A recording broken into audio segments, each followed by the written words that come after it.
Hello നമസ്കാരം. Tara's wonder കിച്ചണിലേക്ക് എല്ലാവർക്കും സ്വാഗതം. നമുക്കിന്നൊരു ഇഞ്ചിക്കറി വെക്കണ റെസിപ്പി കണ്ടു നോക്കിയാലോ. അപ്പോൾ നമ്മൾക്ക് ഓണമൊക്കെ വരാനുള്ള, അപ്പോൾ ഓണത്തിന് മുന്നോടിയായിട്ട് നമുക്ക് ആദ്യം ഇഞ്ചിക്കറി വെച്ച് നോക്കാം. അപ്പോൾ ഞാനിത് ചെറിയ ഉള്ളിയും വെളുത്തുള്ളിയൊക്കെ ചേർത്തിട്ടാണ് ഇഞ്ചിക്കറി വെക്കണത്. അപ്പോൾ നമ്മൾ കുറേ നാളൊക്കെ സൂക്ഷിക്കണ ഇതാണെങ്കിൽ ഉള്ളിയും ചെറിയ ഉള്ളിയൊന്നും ചേർക്കേണ്ട ആവശ്യമില്ല. അപ്പം ഞാനിപ്പോൾ ചെയ്യുമ്പോൾ നമുക്ക് ഓണം വരെയൊക്കെ കഷ്ടി ഉണ്ടാവുള്ളൂ. അപ്പോൾ അതുകൊണ്ട് ചെറിയ ഉള്ളിയൊക്കെ ചേർക്കുന്നുണ്ട്. അപ്പോൾ അതിനുവേണ്ടി ഒരു വലിയ കഷ്ണം, 2 വലിയ കഷ്ണം ഇഞ്ചി എടുത്തിട്ട് കഴുകി വൃത്തിയാക്കി നമ്മൾ ചെറുതാക്കി അരിഞ്ഞ് വെച്ചിട്ടുണ്ട്. പിന്നെ ചെറിയ ഉള്ളി, വെളുത്തുള്ളി, പച്ചമുളക്, കറിവേപ്പിലയൊക്കെ എടുത്ത് വെച്ചിട്ടുണ്ട്. അപ്പോൾ നമുക്ക് ആദ്യം തന്നെ പാൻ ചൂടാകുമ്പോൾ ഒരു കഷ്ണം കായം ഇട്ടിട്ടൊന്ന് വറുത്തെടുക്കാം. വെളിച്ചെണ്ണയിൽ കായം വറുത്ത് മാറ്റിയതിന് ശേഷം അതിലേക്ക് ഞാൻ ഇഞ്ചി മിക്സിയിലിട്ടൊന്ന് ക്രഷ് ചെയ്തിടുകയാണ് ചെയ്യണത്. എന്നിട്ട് ഇഞ്ചി വറുത്തൊന്ന് മാറ്റണം. ഈ പാനിലിട്ടൊന്ന് നന്നായിട്ട് വറുത്ത് മുരിഞ്ഞ് വരുമ്പോൾ നമുക്ക് അത് മാറ്റാം. അപ്പോൾ ഉള്ളിയൊക്കെ ചേർക്കുമ്പോൾ ഒരു പ്രത്യേക ടേസ്റ്റ് വരും. ഉള്ളിയും വെളുത്തുള്ളിയൊക്കെ നമ്മൾ ചേർക്കുമ്പോൾ നല്ല കൊഴുപ്പുണ്ടാകും കറിക്ക്. അപ്പം മിക്കവരും തന്നെ ഉള്ളി, ചെറിയ ഉള്ളിയും വെളുത്തുള്ളിയൊന്നും ചേർക്കാറില്ല. അപ്പോൾ അതൊന്ന് ചേർത്ത് എല്ലാവരും ഒന്ന് ഉണ്ടാക്കി നോക്കുക. അപ്പോൾ നമുക്ക് ഇഞ്ചിയിലേക്ക് 1 ടീസ്പൂൺ നെയ്യും കൂടി ചേർത്ത് കൊടുക്കാം. എന്നിട്ട് അപ്പോൾ ഇഞ്ചിക്ക് നല്ല ടേസ്റ്റ് ഉണ്ടാവും. എന്നിട്ട് 2 നുള്ളു ഉപ്പും കൂടി ചേർത്തിട്ട് നമുക്ക് ഇഞ്ചി വറുത്തൊന്ന് മാറ്റാം. അതിന് ശേഷം ആ പാനിലേക്ക് തന്നെ നമുക്ക് കുറച്ച് വെളിച്ചെണ്ണയും കൂടി ഒഴിച്ചിട്ട് ഉലുവയും കടുകും കൂടി ഒന്ന് പൊട്ടിക്കാം. എന്നിട്ട് നമ്മൾ എടുത്തു വെച്ചിരിക്കുന്ന ചെറിയുള്ളിയും വെളുത്തുള്ളിയും പച്ചമുളകും കൂടി ഒന്ന് ആ മിക്സിയിൽ തന്നെ ഇട്ടിട്ട് ക്രഷ് ചെയ്ത് അതും കൂടി ഇട്ടൊന്ന് വഴറ്റി കൊടുക്കാം.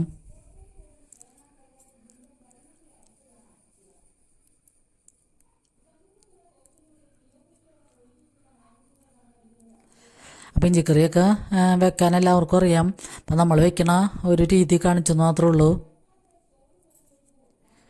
അപ്പോൾ ഇത് മിക്സിയിലൊക്കെ ഇട്ട് ക്രഷ് ചെയ്തെടുക്കുമ്പോൾ നമുക്ക് ഗ്രേവിക്കൊക്കെ നല്ല കൊഴുപ്പായിട്ട് കിട്ടും. അപ്പോൾ അത് കറിവേപ്പിലയും കൂടി ചേർത്തിട്ട് നമുക്കൊന്ന് നന്നായിട്ട് വഴറ്റിയെടുക്കാം. നന്നായിട്ട് വഴന്ന് വരുമ്പോൾ നമുക്ക് മുളക് പൊടി, മഞ്ഞൾപ്പൊടിയും ചേർത്ത് കൊടുക്കാം. ഞാൻ മല്ലിപ്പൊടിയൊന്നും ചേർക്കാറില്ല. അപ്പോൾ മുളക് പൊടി ഒരു 2.5 ടീസ്പൂൺ മുളക് പൊടിയും 1/2 ടീസ്പൂൺ മഞ്ഞൾപ്പൊടിയും കൂടി ചേർത്തിട്ട് അപ്പോൾ നമുക്ക് കുറച്ചും കൂടി ഉപ്പിട്ട് കൊടുക്കാം. എന്നിട്ട് നന്നായിട്ട് വഴറ്റിയിട്ട് നമുക്ക് ഒരു ചെറുനാരങ്ങ, വലിയ ചെറുനാരങ്ങയുടെ അത്രയുള്ള പുളിയാണ് ഞാൻ എടുത്തേക്കണം, വാളംപുളി. എന്നിട്ട് അത് നമുക്ക് വെള്ളത്തിലിട്ടൊന്നും അതിൻ്റെ ഫ്ലഷൊക്കെ എടുത്ത് നമുക്ക് ഈ കൂട്ടിലേക്ക് ചേർത്ത് കൊടുക്കാം.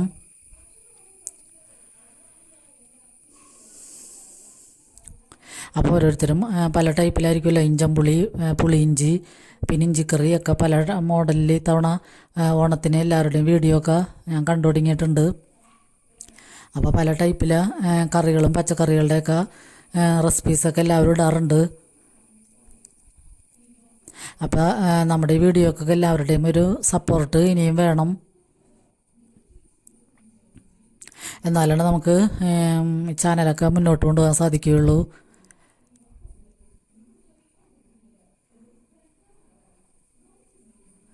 അപ്പോൾ നമുക്ക് ആ പുളിയുടെ വെള്ളവും കൂടി ഒഴിച്ചിട്ട് അതൊന്ന് തിളച്ച് വരുമ്പോൾ കുറച്ച് ശർക്കര ചേർത്ത് കൊടുക്കാം. അപ്പോൾ ഉപ്പും പുളിയും മധുരവും എരിവും എല്ലാം കൂടി കൂടുമ്പോഴാണ് ഇത് നല്ല ടേസ്റ്റായിട്ടുള്ള കറിയാവണത്.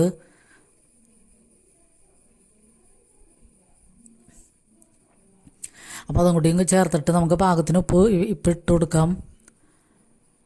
പിന്നെ ഞാൻ നേരത്തെ ഇട്ടത് ഇഞ്ചി വറുത്തതും പിന്നെ കായം വറുത്ത് പൊടിച്ചതും കൂടിയാണ് ആദ്യം ഇട്ടത്. അതിന് ശേഷമാണ് ശർക്കര ഇട്ട് കൊടുക്കുന്നത്. അപ്പോൾ ഇതൊക്കെ കൂടി നന്നായിട്ട് മിക്സ് ചെയ്യാം. പാകത്തിനുള്ള വെള്ളം ആവശ്യമുണ്ടെങ്കിൽ ചേർത്ത് കൊടുക്കുക. ഞാൻ പിന്നെ വെള്ളമൊന്നും ചേർക്കാനുള്ള പുളിയുടെ വെള്ളം മാത്രം ചേർത്തിട്ടുള്ളൂ. പിന്നെ പാകത്തിന് ഉപ്പും കൂടി ചേർത്തിട്ട് നമുക്ക് നന്നായിട്ടൊന്ന് തിളച്ച് വരുമ്പോൾ ഫ്ലെയിം ഓഫ് ചെയ്യാം.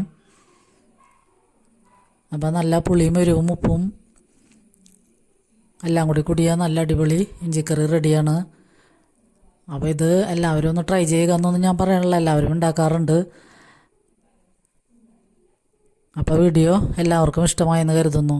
പിന്നെ നമുക്ക് കറിവേപ്പില സൂക്ഷിക്കണം, ഒരു ടിപ്പും കൂടി ഞാൻ പറയണം. അപ്പോൾ കറിവേപ്പില നമ്മൾ പറിക്കുമ്പോൾ കൂടുതലാവുമല്ലോ. അപ്പോൾ അത് നമുക്ക് ഇങ്ങനെ ഐസ്ക്രീമിൻ്റെ ഒക്കെ ഒരു ചെപ്പ് എടുത്തിട്ട് അതിൽ അടിയിൽ ടിഷ്യൂ പേപ്പർ വെച്ച് കഴിഞ്ഞിട്ട് നമുക്കിത് ഇങ്ങനെ അടത്തിയെടുത്ത്